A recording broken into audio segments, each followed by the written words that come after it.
If you are a homeowner thinking about purchasing a home, first-time homebuyer perhaps, there's a few things and a few reports that are going to come up during the process that you're probably going to want to know about, and I thought I would touch on a few of those for you. One of them is the appraisal report. So once your contract is received after you found your home, the lender is going to want to make sure that the value of the property is going to match the purchase price of the property. So the appraiser goes to the property, does some research, does the square footage, looks at the comparables within a certain mile of radius and makes sure that the value is there and comes back with the value hopefully the same as the purchase price. Now there are occasions when either the appraiser may come in higher, which means that's fantastic, you already have equity built in. They may come into value, which is the same as the purchase price, but on occasion, depending on market conditions, the appraised value can come in a little bit lower, and in that case everybody goes back to the drawing table, the listing agent and the selling agent, and talk about who wants to make up the difference and why. That's always a negotiating tool. So just because the appraised value doesn't come in high enough doesn't necessarily mean that the value is not there. A lot of times in changing markets where the values are increasing very rapidly, sometimes the comps haven't caught up to those changing markets. So one of those things that you are going to actually pay for out of pocket, generally via credit card, is the appraisal report. The next item I want to talk about is a home inspection. Now, a home inspection report is not required as part of the lending process. We don't normally, as a lender, need that for our home loan, but you probably are going to want to have one, and your realtor that's representing you is most likely going to order one for you. The home inspector will come to the property, take a look at the property, walk through the property, and make notations of some things, like let's say necessarily that the appraiser wouldn't.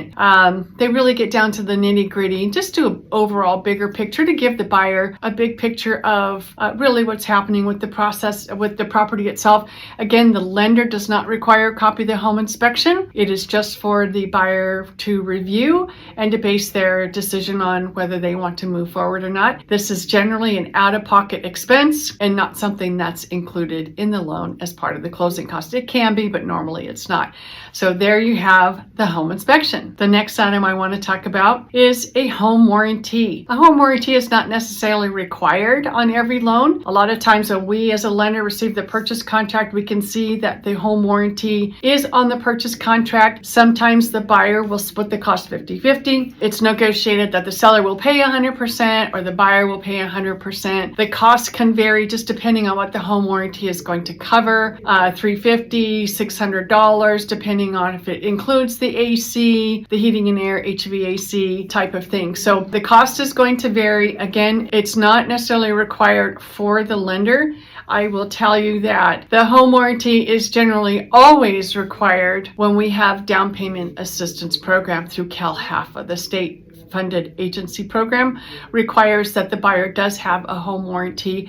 Once the client gets into the house for the first year, if something happens, they want to make sure that they at least have some type of backup support system. If something goes wrong with something in the home, then they can pay a small fee and have the home warranty company come out. So there's your home warranty. One of the next items I want to go over is a roof inspection. Now, a roof inspection for the lender is generally never required unless the appraiser comes back and actually makes a notification of an item with the roof. So just so you know, it's not automatic. We don't automatically require it. And if you do need a roof inspection, then your realtor will contract with a roofing company, take a look at the roof to make sure that it can be certified for at least the remaining 2 years. And let's hope that that's the case, because if not, then you might have roof replacement, which could be very costly. Doesn't mean it's going to kill a deal. There are loan programs that will allow you to finance the cost of the roof into the loan program. That's a completely different loan program and something to talk about, but that would be the roof report. So those are some of the items that can come up on a home purchase that generally aren't just boldly out there right from the beginning. Things that you want to talk to about with your realtor, about who orders them, when they're ordered, who pays for them, just to make sure that you're covered. Hopefully I gave you some information on some of the items that are required or may be required as far as reports for a home purchase, whether you are a first-time home buyer or a home buyer that hasn't purchased in a while. Make sure you feel free to reach out and I can give you any kind of information you possibly can. Let's have a great day.